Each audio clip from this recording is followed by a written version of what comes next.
Урматтуу министрдин орун басары, амалогация деген эмне? Автомобилдик амалигация бул транспорт каражаттарынын же белгилүү бир транспорт компонентин ар кандай жөнгө салуучу органдар тарабынан коюлган талаптарга жооп беришин текшерүү процесси. Ошонун кыргызчасы кандай болот? Бул эми кыргызча айтканда бул жанагы ошол талапка жооп берет же транспорт же болбой турган болчу ошонун кандайдыр бир бөлүгү запчасти жооп берет дегенди бекитүү процесси болуп эсептелинет. Эмне үчүн ошентип жазбайсыңар? Жөнөкөй тил менен айтканда. Ошентип эмне үчүн жазбайсыңар? Эми өзү эл аралык эмеде ошо амалогация деп айтылат экен. Эл аралык болобу, башка болобу, ошону кыргызча жазбайсыңар мыйзамга. Глазасын карап койгула, ушасын текшерип койгула дегендей кылып жазбастан жөн эле ошону сиз айткандай кылып жазбайсыңарбы кыргызча ошону? Эми мыйзамдын беренесинде ошондой эле жазылган ошол. Ким жазды ушул мыйзамды? Эми мыйзамдын биринчи беренесинде биз азыр Ким жазды мыйзамды? Ким сунуштап атат? Биз сунуштап атабыз Кыргыз. Сунуштасаңар жазбайсыңар ошондой кылып көчүрүп эле алып келе бербей. Окуган киши түшүнүш керек да. Мыйзамда биринчи беренеде дөңгөлөктүү транспорт каражаттары, Ошентип жазгыла. дөңгөлөктүү каражаттардын орнотулушу жана колдонулушу мүмкүн болгон жабдуулардын предметтери жана бөлүктөрү үчүн Бириккен Улуттар Уюмунун макулдашылган техникалык эрежелерин кабыл алуу жөнүндө жана 1958 жылдын 20 мартында Ошону бир сөз менен амалогация деп атабы? Ошо макулдашууга кошулсун деп турат да. Анан биз сиздерге баяндаманын ичинде амалогациясын айтып берип атабыз да. Ал эмне деген амалогация? Жана айтып кетпедимби сизге ошол талаптарга жооп берүүсү деп. Эмне үчүн жазбайсыңар? Кыргызча эмне үчүн жазбайсыңар? Урматтуу кесиптештер, биз мыйзамдарды кабыл алганда жөнөкөй окуп аткан кыргыз жарандар эмес, депутаттар да түшүнбөйт. Ушундай мыйзамдардын кереги барбы?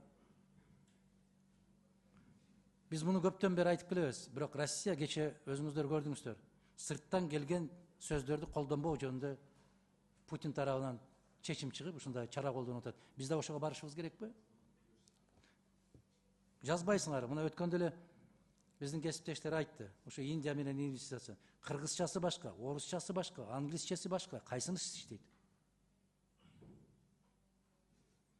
Пролонгация деген эмне? Пролонгация түзүлгөн келишимдин срогун узартуу. Ушунча болбойбу кыргызча? Болот. Эмне үчүн пролонгация болот? Секвестирование деген эмне?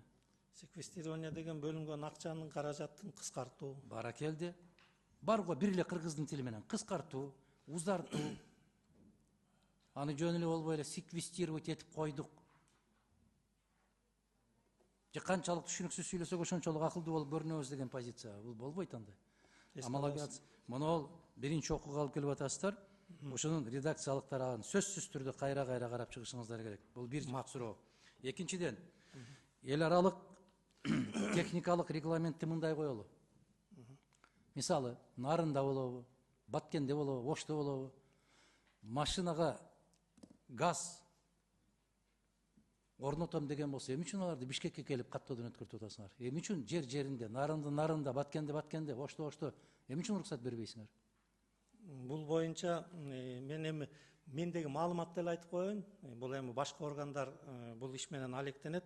Экономика жана коммерция министрлигинин алдындагы ошо Кыргыз стандарттан аккредитациядан өткөн лабораториялар сертификат берет жана сиз айткандай. Анан ошол себептүү чындыгында ошондой кемчилик бар экен. Бул жанагы Бишкекте гана аккредитациядан өткөн лаборатория бар болгондугуна байланыштуу. Сиз айткандай алыскы райондордогу жана газ койгон кошумча жанагы өзгөртүүлөрдү кийирген биздин жарандарыбыз ошо убара болуп Бишкекке келет экен. Министрлик менен сүйлөшүлдү. Министрликте ошо Кыргыз стандарт башка жердеги лабораторияларга ошол аккредитация берүү боюнча бир гана бул жерде маселе бар экен. Ошол лабораторияларга баягы кеткен каражаттын көлөмү чоңураак экен.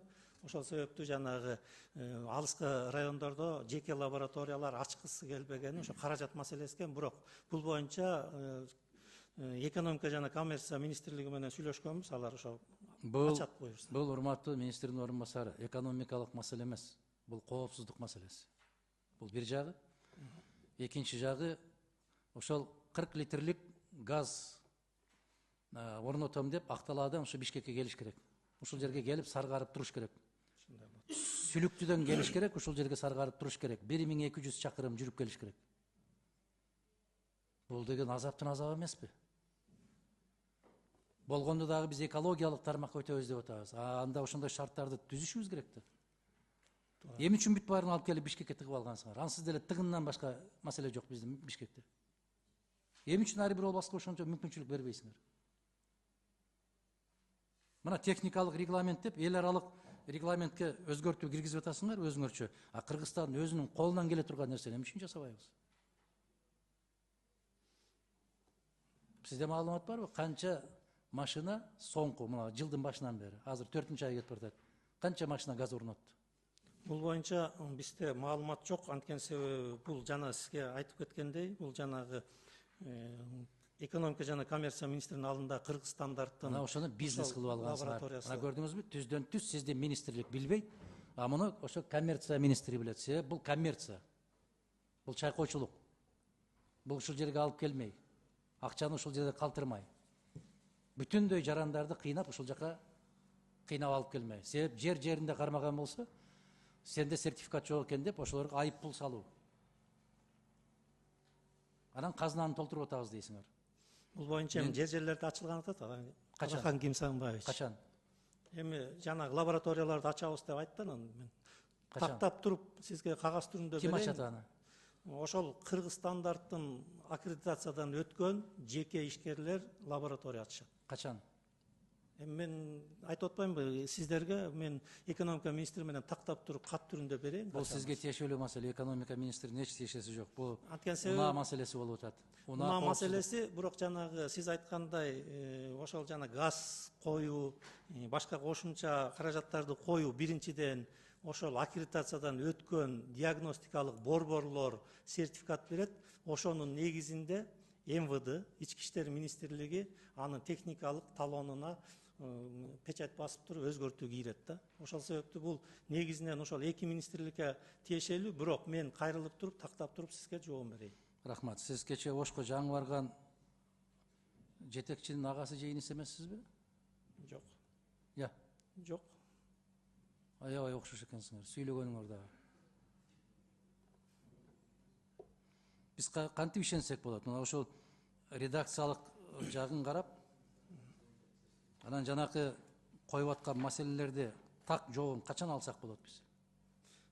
Жанагы сиз айткан жанагы транспорт каражаттарына техникалык өзгөртүүлөрдү кийрүү боюнча мен бир ушул жуманын аягына чейин МВД менен экономика министрлигине алып жооп берем. Ал эми сиз айткан бул жанагы текст боюнча биз карап чыгабыз. Ал биринчи окууда, экинчи окууга чейин. Жарайт. Ишенгим келет. Рахмат.